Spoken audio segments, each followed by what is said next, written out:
Hello there, it's Cassie. Welcome back to my YouTube channel. Today I am finally going to get a chance to use that Lawn Fawn Slow Down and Enjoy Stamp and Die, along with some other Lawn Fawn products. There are the dies, and there's that adorable stamp set, and I am going to trim down some paper here. I'm going to make 2 cards with this. I mean, there's 2 images, might as well make 2 cards. So I've just got some Nina cardstock that I have trimmed down, just right down the center there at 4 1/4 inches, and then I will trim down some pattern paper as well. I'm using 2 kinds of pattern paper here. They're both from Lawn Fawn. One is the Let's Polka in the Meadow. That's 6 by 6, and then I also use the Perfectly Plaid Rainbow 6 by 6 as well. I have used some large circle nestabilities, and I've trimmed out the center, that with the smaller one, and then I trimmed some bigger circles using that Let's Polka in the Meadow with a couple different colors. I'm going to trim down some more of that patterned paper, and I'm going to use the little bookmark or tag die or whatever you want to call it on there, and I'm going to do it twice, one forward and one backward, because I don't want the back to just be the white, because the Lawn Fawn pattern papers are not double-sided. So I'm just going to trim that down, and I'm going to run that through twice through using my Sizzix Sidekick, because these work perfectly with my Sizzix Sidekick.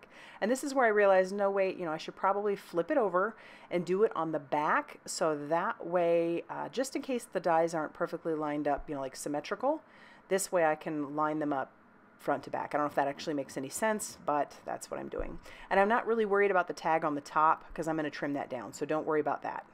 You could leave it on, and you could tie on, some twine or whatever you wanted, but I ended up deciding to trim it down. And I'm going to do that with the little sloth as well. I'm running him through with some of that green patterned paper, and I do the exact same thing. So I will run it through that way, and then I'm going to take another piece and I'm going to run it through on the back of that piece of paper so that they will line up perfectly. I'm not sure if it really would have made a difference, but I just wanted to make sure. So that's why I did it this way. I suppose I could try it and see what happens. And then I'm going to stamp out my images. I am using some Bristol smooth cardstock. This is good for watercoloring because I want to use my Tombow markers. Believe it or not, I haven't pulled these out in ages, but I'm going to use my Tombow markers.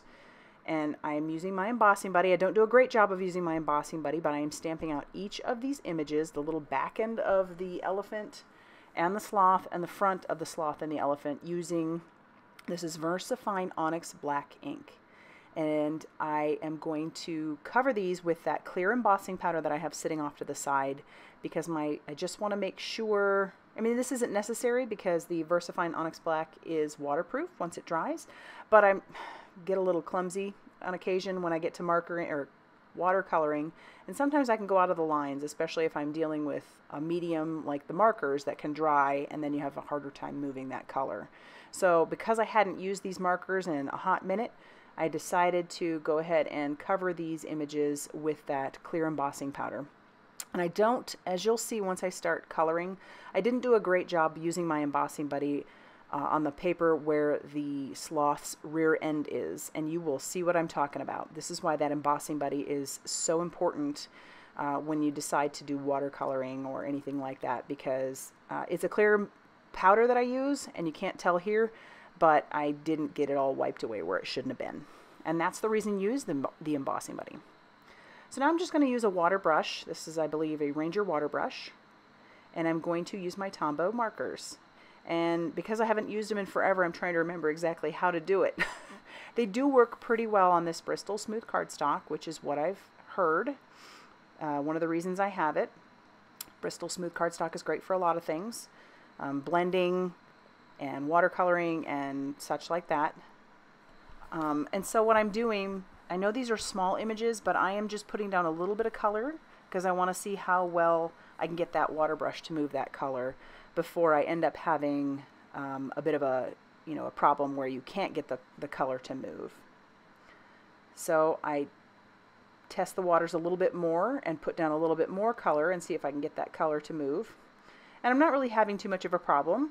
Where the where the marker is a little bit dark is fine with me, just simply because that's where I'd probably put a shadow anyway, so I don't mind that it's a little bit darker in some of those areas.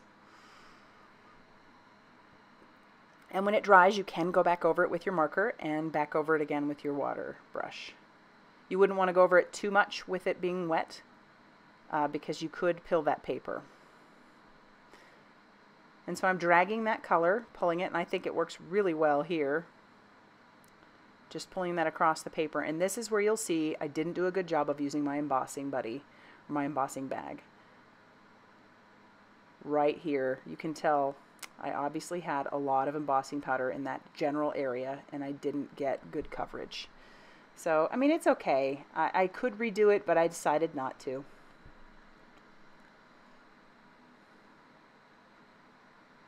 See, I point that out. Too much embossing powder there. Oh well. Now I'm moving on to the elephant, doing the exact same thing. I think I really need to end up practicing a little bit more with the Tombow markers and the Bristol smooth paper. I love the combo. I think they work good together. As you can tell, it does move that color around pretty well, but I'm not super proficient in it, so it's not perfect by any means, let's just say that. So I put down a little bit of pink. I do have the colors that I ended up using. The browns that I used were 947 and 899.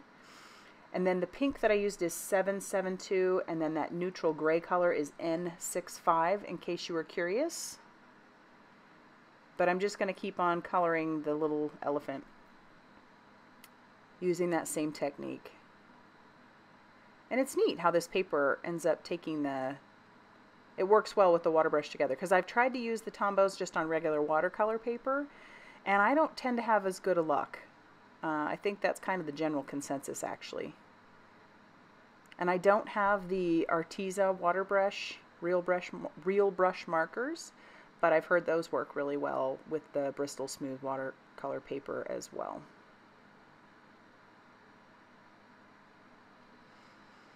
Go back over it just a little bit more to darken up some areas. Use the water brush to move that color around. And then I will let that dry.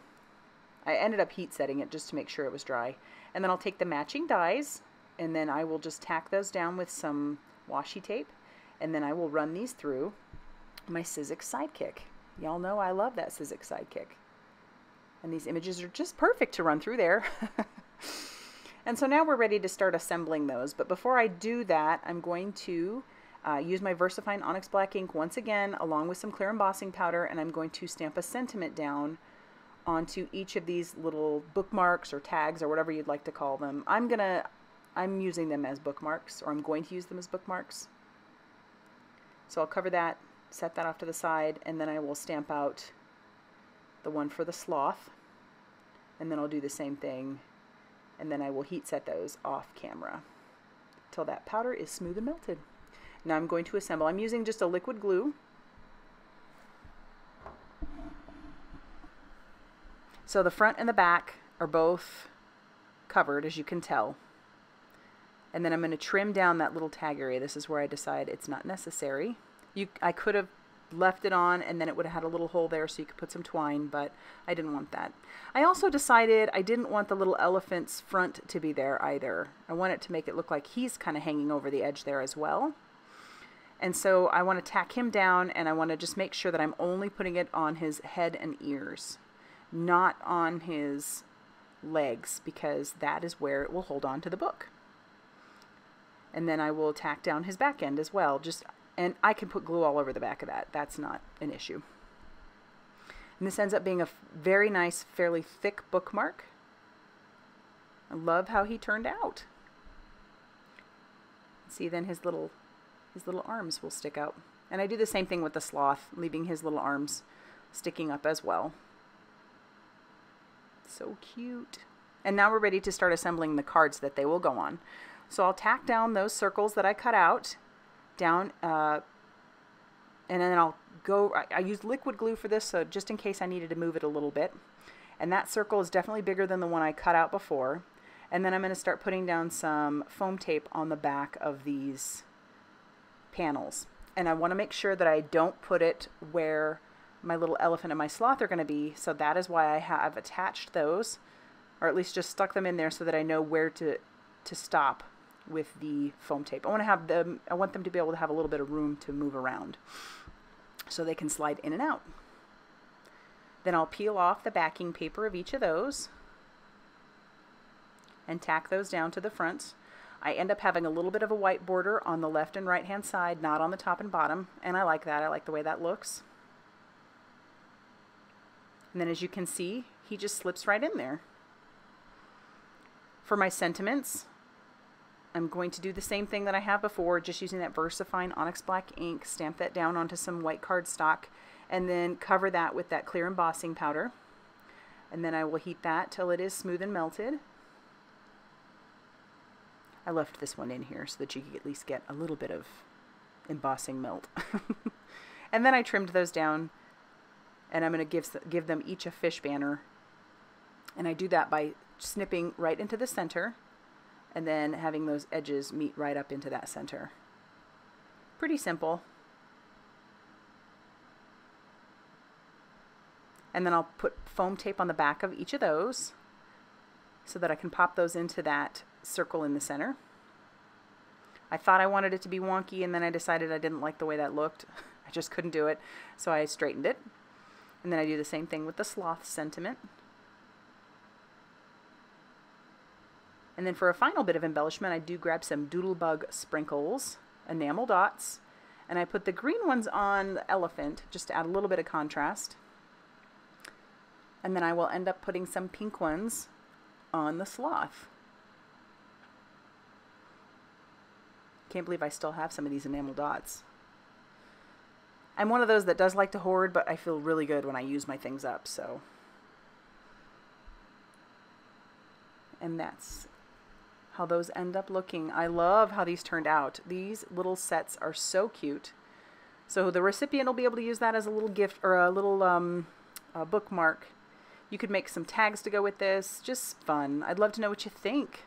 So anyway, thank you guys for watching and subscribing and liking. And as always, thanks for stopping by.